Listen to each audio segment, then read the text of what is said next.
Ready? Sure. 3. Okay, So the ready was like a no? I'm good now. Hey, I'm Alex Radcliffe from Board Game Co. Hi, I'm Rena. And this is what we... Take number 3. Each time I banged into it, it was making that noise. Hey, I'm Alex Radcliffe from Board Game Co. Hi, I'm Rena. And this is what we backed in March. Going over 20 campaigns, 20 different campaigns that we backed in March, or we didn't actually back all of them. 20 campaigns that ended in March. I should always do the terminology. The specifications here are 20 different campaigns, all of which had an end date in March, and all of which were games that I considered backing, wanted to back in one shape or another. This particular month, we were very, very, very good. You were very good. I was very, very good. How many campaigns do you think I backed? 8. 4. Really? 4. You didn't back this one. Well, we haven't even shown them this one yet. I backed 4 campaigns, which is going to make your job very interesting, because honestly, if you just say no the entire video, you'll get 16 out of 20 right. It's a true story. That is true. Let's see what happens next. But anyways, that's going to be this. We're going to have all these timestamps as usual. We're going to go ahead and go through these, starting off with the one that she claims I definitely totally did not back, which is 51st Date Ultimate Edition over on GameFound. We have 6,000 backers, €464, a slow-moving screen again, because my screen is trying to be slow over here. Lots of campaigns up here. But this is 51st Date. It's the Ultimate Edition of the game. And you have played 51st Date. Really, really long time ago. A long, long time ago. Like, really I can still remember. Ago. Yeah, we played the original 51st Date. I was going to say, like, it was really old. I still don't think you backed it. Are you locking it in? Yes. I did not back it. Right.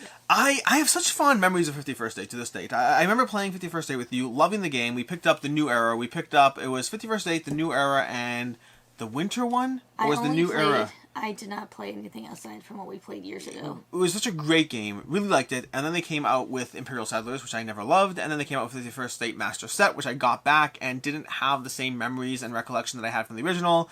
And this 51st Date Ultimate Master Set with all the stuff. And once again, I was called to decide to back in this one or not back this one. And as the case may be, we went with the not backing it. Why is there a ship station tag in the middle of my screen, and how can I get rid of it? Click on it. How can I get rid of this? Click on it. I'm clicking on it. Is it on this screen over here? It's on this screen over here. We have a ship station tag in the middle of my screen. Hold off a second while we try to get rid of this. What is ship station? Ship station is a software, but I don't see why that would be here in the middle of the screen. I cannot think of a reason why it would be here. Oh, does your UPS, can we use that just to ship any packages? Oh, I think I cleared it. I cleared it. We're good to go. You fixed it? I fixed it. Are you sure? Yep, we're good to go. There you go. Anyways, that is that. So that's basically 51st Date. Yeah, I did not back this one. I'm interested in the game. I like the game. I've liked the game since we first got it. At the end of the day, I have tried to get back into 51st Date, and I don't think I'm ever going to capture the original experience we had. I don't know if it's because we were new to gaming. Maybe it was great at the time, and it's only good since then. But yeah. Who did you even play this with? The newer Master Set I played with people in my game group. With Ezzy and Jesse, I want to say. Like... No, you never played the Master Set. You played the original. Yes. You played Imperial Settlers. I did? Yes. Are you sure? A long time ago. When it first came out, we got Imperial Settlers. I was like, let's sit down and play this, Rena. You didn't love it. I didn't think I liked the original either. You loved the... Did you? No, don't take away those memories from me. You're right, I loved it so much. It was the best game ever. It's what I thought. Hashtag. Okay, cool. You did it. Hashtag? Hashtag what? Lying, betraying wife? No, anyways, moving so on. Mean. Moving on to Ahau, Rulers of Yucatan is our second game for today. 1,500 backers from Imperial Games. Ahau, Rulers of Yucatan is a Euro game with a work area placement, engine building. You're going to be grabbing tiles to build up your pyramids as you try to slot in your own individual pyramid that you're trying to build as you go. Beautiful artwork. Very, what's the word for it? Lots of interweaving mechanics that all, like, between the art and the mechanical aspect and the building of your own pyramid and getting your own actions placed and the worker placement, this one seemed very compelling. You know what we should do? No. We should institute a lifeline. Lifeline. Who are you calling? Probably Jesse. You can call Jesse. Jesse has not played this game, if that gives you a hint. I don't think that you backed this one. I did not back Ahau. Again, same idea over here for the entire video. Honestly, keep saying no. You can keep saying no, it's safer. But for most of these games, there's a degree of self control I had over a lot of things I wanted, with the knowledge that things that are pretty do not necessarily need to be backed. Sometimes I give into that, sometimes I don't. I've also, practically speaking, because I have the benefit of playing prototypes, sometimes I go by the fact that if I play a prototype, I'm like, well, that's a whole lot more compelling. I really enjoyed Nightmare Cathedral. Nightmare Cathedral is not in this is next month. But Nightmare Cathedral was great, and I played it. But I wouldn't have backed it otherwise. Back Nightmare Cathedral or not? I probably didn't back Nightmare Cathedral. We'll talk about it next month. But that's Ahau. Intrigued, but did not end up backing this one. And then we have Block by Block Uprising from Out of Order Games. I'm going to slowly close these tabs as we go, because I think that might slow my computer up a drop as we go. That's never happened before. You've played more games than this open. I know, but I don't know. This feels like it's slowing down stuff. Anyways, Block by Block Uprising. This is a game of an uprising. You're literally fighting block by block as you try to take over an insurrection in the city. As the police try to fight you down, you're fighting against the police. You're part of an uprising over here in a fairly unique theme of trying to... Why not? Why not? No. Why not? Because I like chaos and I'd probably be on the police's side. No. I probably would be on the police's side. Block by Block Uprising is Did you back it? I did not back it. Did not back this one. It looked very compelling. I know 3-Minute Board Games stands by this game to no end. I like the premise of it and I like the unique theme. At the same time, this is a reprint of a game that's been out for a long enough time, and the general rating on Board and Geek is like 7.2 or something like that, which is a good but not amazing. Yeah, he's a huge fan of it, and so like there's enough reasons for me to pay attention here. There's enough reasons to be compelled, especially the new edition, very unique, very different, and I want to like it. If this was a game that had like a 7.8 on Board Game Geek, I probably would have caved. The theme is unique enough, and it looks. I just like the colors even just the blue, orange, and white. I should have backed this game. No. I should have backed this game. No. Look at that, blue, orange, and white. That's channel colors. No. Yeah, I should be loyal to the channel. I'll put it on the back up there. We'll play Super Fantasy Brawl. I'll still keep Super Fantasy Brawl. I'll just take it off the shelf so we can play it. I'm offended. Yeah, no, I'm intrigued by Block by Block. Just the rating on Board Game Geek at a 7.2 was enough for me to say, you know what, I'm fine. I can skip on it. We'll always have another game to go through. Next. From there we have Deep Rock Galactic, the board game. I'm 90% sure Jesse did back this one. As opposed to the video game that it's based on. Good question. It's based on a video game. Really, Deep Rock Galactic is a video game. They turned it into a board game. So that's why it's called the board game. I gathered. Although I'm pretty sure there's a whole lot of games called the board game that are not based on video games. Play the game, and that's not based on anything. Yeah, Deep Rock Galactic is a game of a bunch of miners trying to, well, mine as they deal with a variety of creatures in the game that all attack them. That's the basic video game. The board game takes that same exact theme and implements it on top of a dungeon crawling experience, such that you have your characters with their unique weapons, you have these crystals you're trying to mine, you have these various beasts that are popping up and engaging with you and attacking with you as you go, and you're trying to balance all of that while basically, shooting weapons that have tons of miniatures, have like crystals and stuff. They have standee options in case you want to get a cheaper version of the game, or they have all in deluxe miniatures with tons of fun little miniatures. Tavi would love playing with this game on his table. I'm just amused by the theme. The theme is fun. It's miners. Fun. It's miners. Oh yeah, the trapped in a mine. Yeah, we have over here. So we have the metal beer. They have the expansions over here with these little bugs and things. This is the first one I'm actually intrigued by. It is a reasonable one to be intrigued by. I'll tell you this much. From all the ones that I didn't back, this is certainly the one that I am the most excited about. What? From all the ones that we've talked about so far, this is definitely the one that I'm the most excited about. Of the ones that you're not sure if you backed? No, the other ones I didn't back. But whether or not I did back this is definitely higher than all of those. So you're right on the track of there. Dun dun dun dun dun dun dun dun dun dun. You have to play Jeopardy music. Do do do do do do do do. Do you think I backed it or not? I don't know. I'm thinking. We got asymmetric miners with their own personal dashboards, their own unique miniatures. Even in the standee version, you get the miners. I think you backed it. I did not back it. Oh, well. I was very intrigued, especially because Mark Street, who does the Dice Tower previews, had a chance to play with this. I know he commented on my video saying this is like a solid game, and listen, I talk about Mark Street videos a lot, but he does not always comment on my videos saying that, hey, you should totally check out the game. I was very intrigued by this. At the same time, it was not cheap. The miniatures looked very nice, very pretty. It was not cheap. I have a lot of other dungeon crawlers. I have Massive Darkness 2 showing up soon, and I still don't know how I'm going to table everything I have. And this is the kicker for me, they did basically, what? Where to put it all?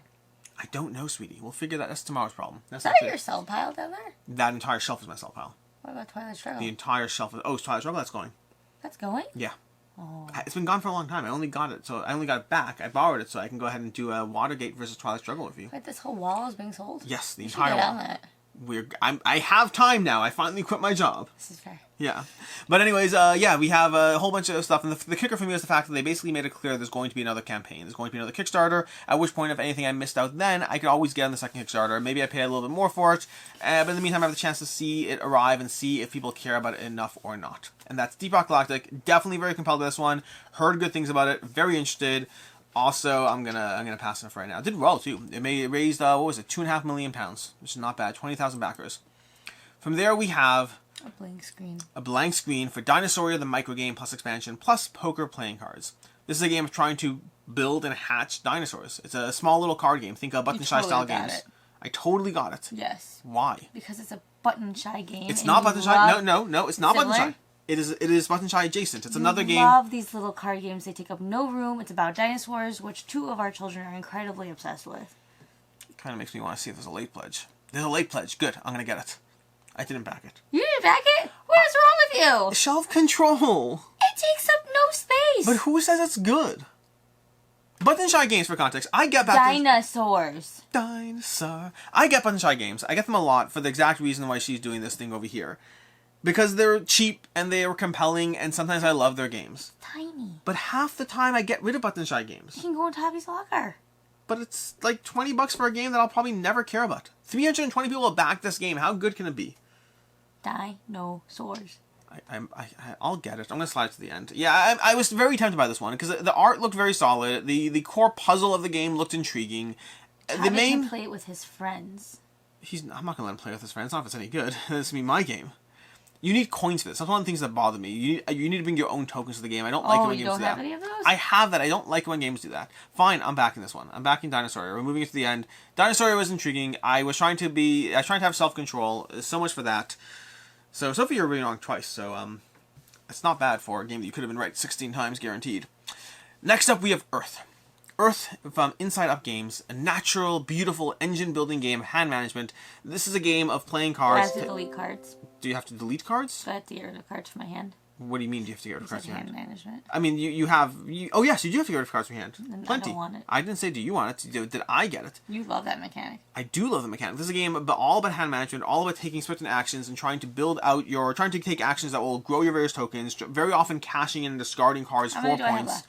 I have left? Too many. 13, 14. I did not back Earth. Absolutely not. Why? It's so pretty. So absolutely not to harsh. I played Earth. I liked Earth. I did not love Earth. Earth is a game that I feel it's one of those things. I want to try this again at some point. I do, but not enough to back it myself. It was a game that you need to scroll. I'm gonna get. Oh, you're gonna get sick with that. It's just the puzzle of hand management here was intriguing, but I still like games like Terraforming Mars better, like Ares Expedition better. This one felt a little bit too open-ended in terms of what it was doing. Granted, I only got to play it once, so factor that in, but the one play I had was enough for me to think, hey, this is fun, but I don't need to play this again. If I do play it again, I can see my opinion growing, especially if there's differences or changes between the prototype and the final version. I like there are a lot of people who like this game. Totally buy into that. I totally see that. I can understand why they would. For me, I just wanted, honestly, using a comparison from earlier, it felt a little like Imperial Settlers for me. Imperial Settlers was a game that I felt, you don't remember, I know, but someone there does. Hashtag best game ever. Hashtag best game ever, and that's 51st State. You got it wrong. Wow, you don't even know. Hashtag betrayal's wife. Betrayal. Lying to my face. Wow. I thought you said it was the same game. It's similar. It's not like based on the game, but they're totally different. The same core mechanic. Imperial Settlers is a game that I didn't love because it felt a little too open-ended. It felt like I can almost get everything done as I built on my engine, and that was similar to the way I felt with Earth. I like a little bit of restriction when I'm doing, not purely a game of, well, you can do everything. It's just a question of whether you do everything here more efficiently or everything there more efficiently. I liked it. I can see why other people liked it, but not enough for me to add to my collection. It was good, not great for me personally speaking. And that is Earth. Next up from there, we have Earth again, Under Siege Flashpoint. Earth Under Siege Flashpoint. This is from Dark Horizon Games. This is a stealth mode dungeon crawl experience. Dear Lord, no. Dear Lord, no? What do you mean? It's dungeon crawl. Yeah, I like dungeon crawls. I don't know anymore. Yeah, that's fair. That's fair. That's definitely fair. I say no. I did back this one. Oh my god. This is the first one I backed. This is the first of the campaigns of the 4 that I did back. Earth Under Siege Flashpoint, and partially because I had a chance to play it. I almost guarantee you, if I did not have a chance to play it, I would have taken a look at it and said, hey, looks good, but shelf control is a thing, like I've managed to do with a whole bunch of other games here. But I played it. And it's really, really good. It's very compelling, solid puzzle of a game. It's a stealth dungeon crawl, like I said.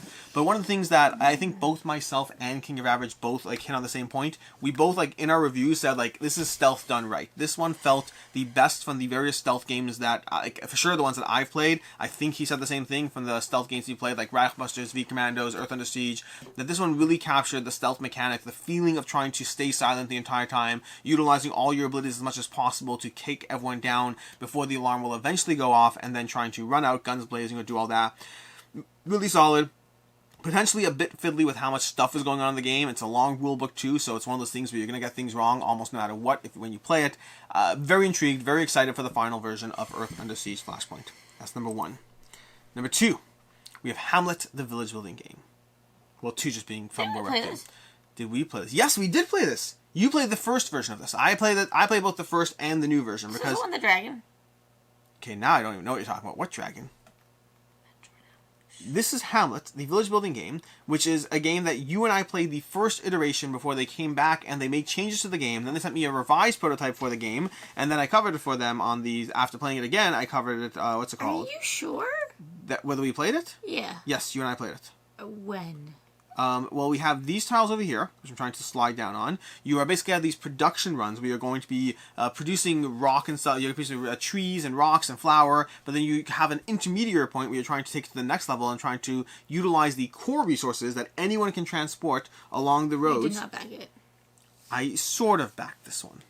That does not, no. I probably would not have backed this one. I liked Hamlet. I did. I enjoyed Hamlet, but it also was a game that I probably wouldn't have backed, despite having had a chance to play it. What's the sort of? They're sending me a copy. So, like, they are sending me a copy, so it makes it That easier. doesn't count. I know it doesn't count, but, like, when it eventually shows up and people are like, I thought you said you didn't back it, then I can be like, no, I said I didn't back it, and they're sending me a copy. Fine. That's important context. Which happens, by the way. Sometimes I say these videos, I'm not backing it, and then I find out after they're sending me a copy. But yeah, they're sending me a copy of Hamlet. I don't think I would have backed it. I did enjoy it. I'm happy they're sending me a copy, I'll tell you that much. But it's... I don't remember this game. You don't remember this game? What do you mean? Nope. Oh, you played the first iteration a while ago. It was a while ago. It's like they pushed off the Kickstarters months later. I'm 90% sure it was you.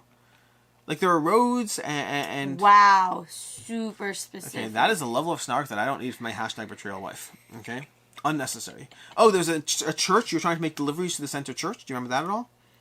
Nothing at all? No. I know you played this with me. I didn't play it solo. Did it have triangles? It had weirdly shaped pieces. Okay. It's coming back to me. It's all coming back to me now. We have these weirdly shaped pieces like this. They're all completely different shapes. Yep. Yep. And it's kind of irritating. Yep. Yep. And then I spoke to them later and found the reason for the weirdly shaped pieces is because it accommodates something with the expansion that I can't talk about yet. There's an expansion coming for the game that's going to matter more there. But yeah, I didn't love the weirdly shaped pieces. I liked aspects of the game while not feeling that some aspects were as cohesive as I would have liked. I am very curious, and one of the reasons I'm happy to have it is because it does fall into a category of game where I kind of want to see what the expansion adds. Because the base game was good, but not great for me. The expansion might push it over the edge for me. But that's Hamlet from what's it called? No, not Tabletopia. Tabletopia is it's from David Churkup, but the name of the company I'm blanking on completely is blanking. Mighty Boards. Mighty Boards. That's who it was. They did Petrichor. Just blanking on the name. You haven't played Petrichor. Unbelievable. Do you know what Petrichor is? The actual Petrichor? Yeah. What's Petrichor? It's the smell after rain. Yeah, that's what the game is based on. It's just on clouds. And they have cows and cute little... I'm going to show you Petrichor at some point. Cool. Anyways, my muffins are gonna I'm going to do an unboxing of Petrichor with you. Okay. Hey, do you say something about your muffins? Yeah. They're going to burn? Yeah. Do you need to go get your muffins? At some point. I can keep Bill occupied. Okay, great. I'm going to get a sweater and take my muffins out. I lied. No one wants to watch me. Alright, well, we'll see you back in a second. Wombat? Hey, you go deal with muffins. I'll be back. So, Petrichor. Petrichor is an adorable little game that has cows and bees and all these things. I have an all-in pledge of it. I need to unbox it at some point. Maybe I'll convince Rena to do an unboxing with me. That would be useful because then we could go ahead and and ah over the adorable little pieces. It had a all-in like insert and everything. I have a few games that are kind of on my lower tier unboxing. Like, I want to unbox, I just haven't gotten around to it yet. Maybe I will, maybe I won't. Who's to really say? Depends on if I have time. Although I quit my job, so I probably do have time now. In case you haven't heard about it, I quit my job. I said this earlier in the video. I'm saying it again now. I did a full video on this. You can check that out on the channel. It's like 2 weeks ago, or no, that's not true. It's this week. What am I talking about? It's this week. This week I did a video. You can check that out. I apparently am going full-time on YouTube now, which is very nice, but also very stressful because this is like 2 years earlier than I had planned on doing so. I originally had this whole game plan of doing, full-time, but I wanted to be nice, safe, and secure along the way, but now I'm kind of doing it ahead of time. You can check that video out for more information, and there'll also be more videos coming along the lines of stuff like that. Oh, Rena's back, but never mind. Hi, Rena. By the way, I quit my job. You did? Yeah. Hand-to-hand wombat. Do you know what hand-to-hand wombat is? Hand-to-hand wombat is a game in which you are going to be playing with those pieces in the box, and you have to try to be stacking them on those towers in the box while you're blindfolded. Okay, so you have to stack them on the towers in the correct order while you're blindfolded. Right? With me so far? Except one of you is a traitor. One of you is intentionally trying to make things worse, not make things better. Mm-hmm. Okay? So it's a little bit, resistance style social deduction and a little bit chaotic dexterity stuff. No, yeah, I had no interest. That's not true. That's not true. If I had no interest, if you had no interest, I wouldn't be here. Correct. I had a lot of interest. The premise of Hand-to-Hand Wombat, and it's from the same people who made Exploding Kittens, if I'm not mistaken. It's from that company. Let's see. It's from Exploding Kittens, yeah. The same people who made Exploding Kittens. I was intrigued by the premise. It sounded like it could be a great time. Close your eyes. The good wombats build towers. The bad wombats wreck them. It seemed like it could be immensely entertaining. Like, imagine, you're trying to build a tower, and I'm like, oh, sweetie, pass me that piece, and I'm really, dismantling the pieces while I... You don't look like you like this game. It just reminds me of VR and getting whacked in the head by accident. Don't you like VR? I do when I'm the one playing VR. You could be the one playing this. Either way, I like the premise of the game. Then I watched a video, Tantrum House had a video of them playing the game, and when I watching the game in action, wasn't the same mental craziness I was envisioning when I was thinking what the game would be. Maybe it's immensely fun. I could see it being immensely fun, but watching, I went from, this is a cool concept, I'm going to love it, to, doesn't look fun to play. No. But maybe it is. But I let the self-control win, given the video, and did not get that. Then we have... Yes. There we go. That one's mine. Yes. I backed Iliterrati. Iliterrati, which I knew was the only one. No, that's not true. Rena probably is going to get one more with certainty. There's two more I backed. Don't say that. There's two more I backed. I think one of them you'll get with certainty, and the other one you will probably not get with certainty. So much pressure. So much pressure. Iliterrati, though, was the first one I knew you would get, because you would make me back it if I hadn't backed it. I love this game. Iliterrati from Gap Closer Games is a ward game that is a real-time cooperative ward game. It is a fun puzzle of basically flipping over the timer and going through a few rounds as you try to finish your book's specific goals. So you have to come up with certain letters that hit certain criteria and certain colors to knock things out, and words. We have the bestest words. And then from there, you're trying to all accomplish your book so you can go to the next phase and accomplish your second books, and then from there go to the end game where you all have to accomplish a specific harder goal together. You all have to get it done on your own, but together, which is not really together. You all cooperatively have to get things done. But you'll be trading words in this game. You'll be saying, I need a W. Who has a W? Do you have an X? Okay, give me the Z. Why would I ever want the hardest letters? E's and S's. I want E's and S's. A. Oh. A. Yeah, I'm Canadian. I would like an A. Yeah, that's basically the game. It worked well. It eliminated some of the problems you have with ward games by both being cooperative and real-time. That reduces a lot of the problems I typically have with ward games. Plus, it had great art, various villains you're fighting against. A solid game. Hilarious. Very, very excited for this one. And Reno would have absolutely made me back it if I didn't back it. So that was an easy conversation to have. And that's Iliterrati. Next up, we have Iron Forest.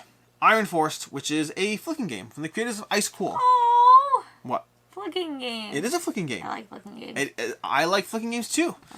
Iron Forest is a flicking game in which you have two levels to this board. You have this board down here, and you have the board up top, and then you have a launcher, which you can launch things up top, and as well as you can actually just flick things. The boys play this game. Yes, they did play this game. I really like this game. They did really like this game. Which means you totally backed it. I totally did not back this game. Oh my god, why not? Because this game... It kept them down here for an hour and a half. Why on earth wouldn't you back it? Honestly, that's a compelling reason. An hour and a half. That's a fairly compelling reason. You should back it right now. I should back this game right now. An hour and a half. That's a compelling reason. You're not wrong.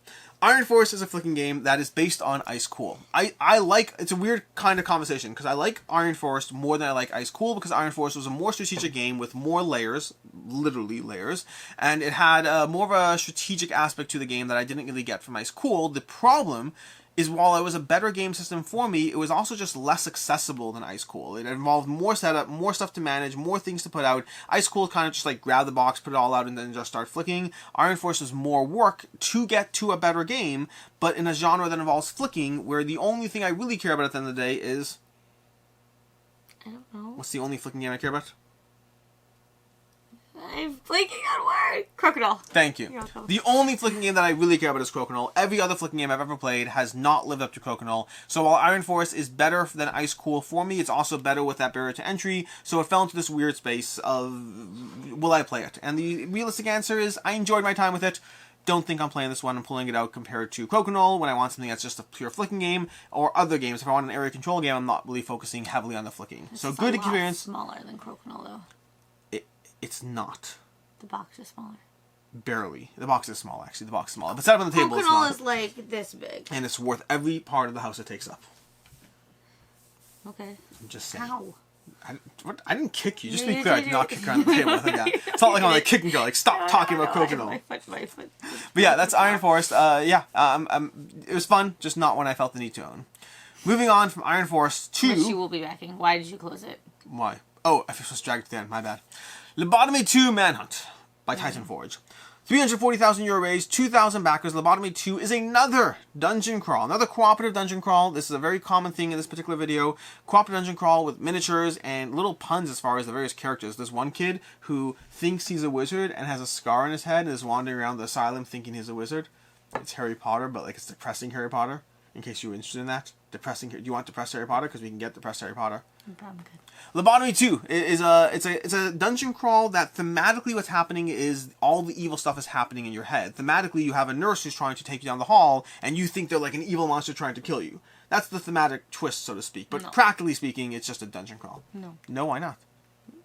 I'm not into the theme. Who do you think I play these games with? Not me.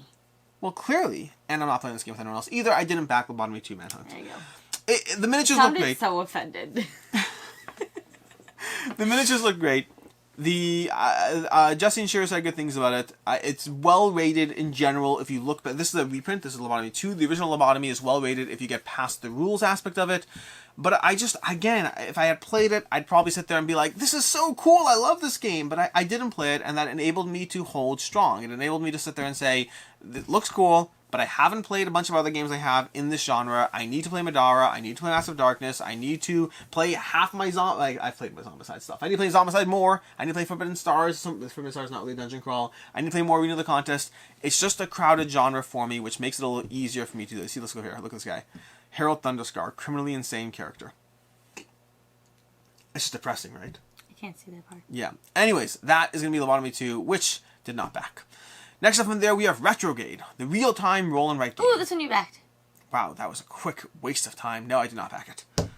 What, just real-time roll and write, and you just think I just sell out just like that? Yes. Well, that's fair. Honestly, I probably would. Retrograde is real-time... Roll and write. Not all roll and writes are worth playing, sweetie. I like roll and writes. I like roll and writes, too. How do you know this isn't the good one? How do you know it is a good one? We're not going to know until you try. Fair, but we have... Like, what if this is like the best roll and write that you ever could have played and you just passed it by? Then the ratings on Board Game Geek will illustrate that after the fact, and I'll obviously pick it up. Kickstarter's not like a once-in-a-lifetime moment in history. Sometimes it's the best deal you can get, and sometimes you have to pay a premium to get it after the fact in case it is well sought after. You know what I can do? If it's really, really good, I can pay the premium. This Retrograde is... What the flip is going on here? Okay. Has this just been sitting here? Has my top just been sitting underneath there? What is going on here? Apparently I got like things being hiding in this table. Hidden. Okay, well, this is a wonderful top, and I'm very excited to have it here. Whoops, that not... There we go. There we go. Okay, cool. No, just... What? Okay, I give up. It's all good. It's all good. Okay. You can't use nails. Did you know I was trying? I got it open with my nails, and then I kept falling back. Ha! I got it. Ooh, dice! My son plays at this table. Apparently things are hiding here. Anyways, so Retrograde, real-time roll and write game. It didn't compel me enough in the gameplay. It's basically aliens. It's abstracted aliens. You're gonna be rolling dice, trying to take down these cards. It looked okay, but like also real-time roll and write. It feels a little possibly gimmicky. Do you like real-time? Or do you just see rolling right and you stop paying attention? There we go. That Yeah, one. Retrograde may be very good. I can totally see it being enjoyable. Again, self-control. Trying to hold off on things that I'm not completely compelled by. There was enough of a reason for me to say, maybe it's good, maybe it's not. Who's to really say? That's Retrograde. Next up, we have Small Samurai Empires. What? Small Samurai Empires. Look how cute they are. They are adorable. They're small little samurai. You know what my kids have already? Our kids have already? They have small little samurai meeples already from the Great Wall. Because I got the meeple version and the mini version. Because I know that. Other ninja game that they like to play with all the time. Tiny, which ninja one?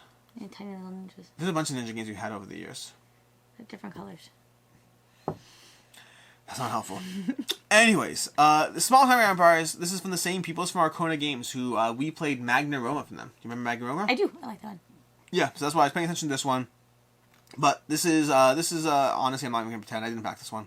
I forgot to look into all the elements and mechanics, and I just realized I will not be able to confidently tell you about this game before this, so I'm just going to save you time. I was interested in this one. There's a lot of elements of the game. It's well rated. It's like a 7.6 something like that on Board Game Geek. It's well rated. It's from a company I like. There are a bunch of mechanical aspects that I was intrigued by, but I forgot all of that right now, so I can only tell you that I didn't back it. I can't tell you the why. Okay. That was short. Sorry, I forgot to look into that one heavily. That's funny. But then we have Tang Garden Seasons. This is the final expansion for Tang Garden. Tang Garden is a beautiful not rolling right. It's a beautiful, I could just say rolling right, you'll say I backed it. Tang Garden is a beautiful tile-laying game with a bunch of characters who all have abilities that you're trying to accomplish their goals as you set up the garden and manage it around them. So you're basically laying, think Carcassonne, but with like prettier stuff, more things happening, and a whole bunch of characters that you're trying to be mindful of their abilities. And how you'll score for everything as you try to go through this. This is the final expansion to the game. Tang Garden already exists. It's already out there. Has a whole bunch of expansion content. We have not played it. No. I played something similar. Possibly. I'd have to have in mind what you're talking about. I don't think you have two different games. So But yeah, this is Tang Garden. It's just tiling. Tiling, pretty more intricate tiling. it's the expansion? Or is it the original It's an game? expansion, but you get the original game too.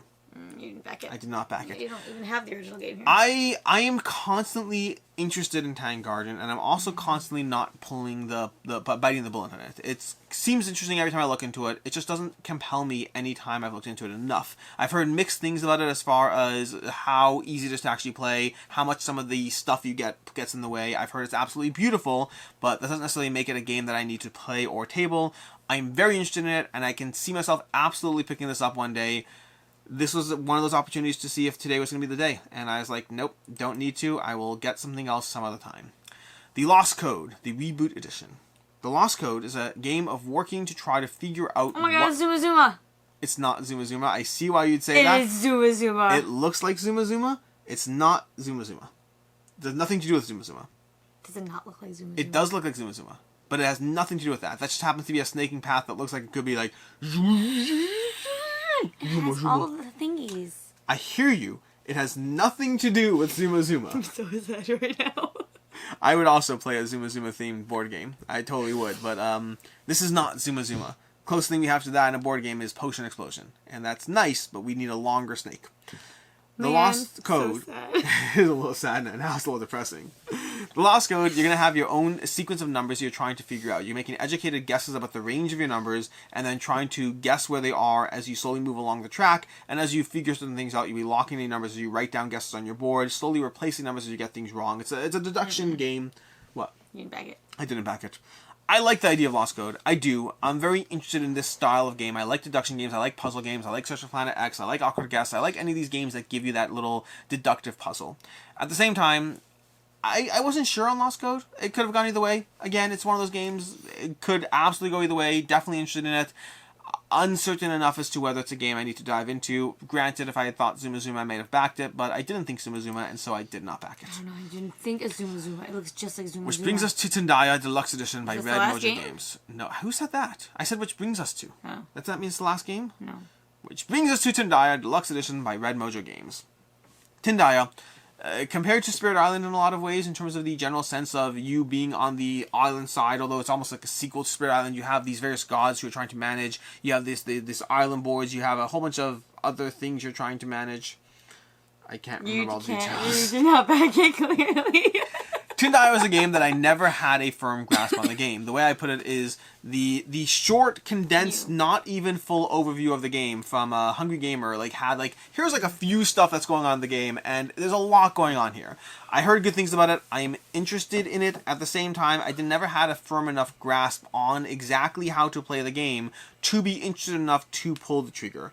It was intriguing. I was interested. I heard good things. I saw good testimonials, good review, good coverage. I heard many comparisons that made me comparisons to Spirit Island that made me intrigued by it. But I never got to a point where I was like, yeah, that's how I play the game. And so I never bothered jumping further into it. It was a lack of me knowing how to play that had me, and sure, I could have watched, an hour-long worth of rules videos to figure it out. I didn't care enough. I watched general overview videos, and the general overview videos did not give me enough of a strong sense to ever be able to talk about it comprehensively. I could hit certain points and be like, oh, this is happening, that's happening, this is happening. I never got a firm sense of, this is how you play Tindaya. And so I never backed Tindaya. From there, we moved to Tiwanaku. Tiwanaku. What? Tiwanaku. Okay. What's what? Tiwanaku. Tiwanaku, the exclusive deluxe edition. Tiwanaku is, speaking of deduction games, it has llamas. It has llamas, but this is a deduction game of trying to figure out the tiles over here. You have the central board. Let's see if we can scroll up. Sorry. What? It's what? It's Mastermind. You mean Minesweeper or Mastermind? Mastermind. It's not really Mastermind. I can hear why you'd say that, but it's a logic puzzle. You have every single board is going to be set up, and it's going to have a specific set answer. So every time you play set up the game, there is an exact answer of what everything is, and you're trying to figure out what that answer is as you go through it. You're trying to deduce things. What? I like it. You like it based on what? It looks cool. Okay. You backed it. I did back it. Wow. I love this game. I specifically tried scrolling past my testimonial. Let's see if I can find my testimonial here. Let's see if I can find the cursor. My testimonial is not there. Where's my testimonial? Where's my testimonial? I have a testimonial somewhere on this page. Remember that it's hard for me to see the screen from this far away. I did, but I wanted to scroll past it quickly because my testimonial was very positive, and so I did not want you to give you that clear answer. If I can find it... Again, if you thought that I was going to be able to read the letters. If I can find it somewhere on this page, that's still... There we go. There it is. There we go. I like that you give information about itself. There's a puzzle going on in this game. That's a terrible testimonial. That's a horrific testimonial. Who backs a game based on that testimonial? I definitely did not give them that testimonial. They definitely pulled that from my video because there's no way I would be that lame about the testimonial. Here's the deal with testimonials. The way testimonials works is pretty simple. If they look like that, it usually means I'm trying to say the nice things while not loving the game, but liking aspects of the game. That's a good testimonial that says, there's stuff here to like. I don't love it, though. I love Tiwanaku. Tiwanaku is excellent. Originally known as Pachamama, by the way. But they rebranded and renamed it Tiwanaku. But it was so ridiculously fun. Tiwanaku, that's what's a good testimonial. Tiwanaku invests and involves you so much in the gameplay that you forget that it's a competitive experience and just start screaming out your answers out loud. It's a better testimonial. I can probably do better than that, but that's not bad for off the spot. That sounds like my students. It's literally, you're playing a private deduction game where you're trying to figure things out and you're like, ooh, I bet this one's that. And then meanwhile you're like, ha, no, that one's definitely going to be a 2. And you're like, it's my turn. Thank you for the information. And you're like, I don't even care. I figured it out first. It's really literally like my classroom. It's really good. I can't wait to play this with you, especially when you are compelled based on what little I said about it. I cannot wait to play this one with you. Llamas. It was really, really exciting. It's the llamas. It's a good game. Llamas. It's a good game. I'm happy. Moving on. What? You didn't back this one. This one? Why not? Because you backed 4 already. I backed 3. Oh, is this Unsettled? Yeah. I can read that. Okay. Unsettled. This is Unsettled. You backed this one. Of course I backed this one. Yeah. Yeah, this is Unsettled. This is the one I expect you to get right away because it's Unsettled, and I definitely have talked about that one enough. Yes. Unsettled from Orange Nebula. This is more content for the game. I backed this one because it's more Unsettled, and I like Unsettled. I love Unsettled. I don't like Unsettled. I love Unsettled, and this is more Unsettled, so I'm happy with Unsettled. Unsettled is a survival game. It's a survival game. You can play it solo. You can play it with 2, 3, 4 players, and you try to go onto a various planet, and you try to survive. It is an amazing experience, a really enjoyable one that is so ridiculously good. I'm not being that, wordy with my words here. It's a good game. You can check out my full video for it. I have a playthrough of it. I mean, think about this. I don't do playthrough content for a lot of games unless it's with Rena. Like, when I do a solo playthrough of a game, it's because I like the game. The few times I've done that, it's always been a game that I love. Granted, now there's going to be, like, one that I do that I don't love. I like this game, is what I'm saying. Ignore everything else I'm saying. And then one more. We have Warpgate Beyond. You can say... You didn't back it. Yeah, I got to 4, so I can't back Warpgate Beyond. If you would have just switched the other one, I might not have noticed it was out of order. That's fair. But Warpgate Beyond is Warpgate Beyond is an expansion to Warpgate, and Warpgate was a game that I enjoyed, but also kind of wanted to drop more from. And the question was, would the expansion do that for me? Would the expansion give me that drop more or not? And ultimately, again, with enough games that I love, I don't feel as much of a need to heavily invest into the next game, the next experience that is, another good game. So I like the idea of Warpgate Beyond. I like the idea of Warpgate. I like Warpgate, and the expansion may well fix the game for me, but the question is, do I back it just to find out? And that's a toss-up, and so I didn't back Warpgate Beyond. Which brings us down to the 4 games that I backed, plus, of course, Dinosauria that I will back. And because it's only 4, and the other one. I'm not going to play the game of which 3 would I back, because it's only 4. At that point, honestly, actually, let's play the game. If I can only back 3 of these 4, which one would I not back? Which one do you not back? Yes. I don't remember what they are. There's Earth Under Siege Flashpoint, there's Iliterrati, there's Tiwanaku, and there's Unsettled. And remember, the question is what would I do, not what you do. If I can only back 3, which would I eliminate? Earth Under Siege? Mm-hmm. I think I have to agree with you. Mm-hmm. I think I have to agree with you. It's a toss-up because Unsettled is the question is, I can debate not backing Unsettled because as much as I love Unsettled, it's more content. But I think I'm going to go through all the content, so I want all that content. Unsettled. I do love Unsettled. So Earth Under Siege Flashpoint would probably be the one I would not back if I can only back 3. And if I can only back one of them, which one would I back? The one with the llama. Tiwanaku. Unsettled is amazing, Unsettled is incredible, but Tiwanaku is a game I don't have, and Unsettled is a game I have content for already. If I could only back one of these, it would be Tiwanaku. I'd miss Iliterrati, I'd miss Unsettled, but I would make my peace with it because Tiwanaku is excellent, and I absolutely want this game. Oh no, what we would do is that you pick one game, I pick one game. It doesn't matter, we're getting all of them, so it doesn't really matter in the end. And that's it. These are the games we backed in March, and apparently I'm getting Dinosauria, which I'm actually kind of excited about, so I'm happy to do this video with you, because now I want to get Dinosauria. It'll probably let me down. That's okay. Sometimes we make mistakes and we call them happy little accidents, and they're little dinosaurs now. And you made a dinosaur. It's a game about making dinosaur babies. I probably shouldn't call them little accidents. Nope. You played a lot of Jurassic World last week. We did play a lot of Jurassic World last week. We should make more dinosaurs. We'll figure it out. In any case, until next time, I'm Alex Radcliffe from Board Game Co. I'm Rena. And have a good one.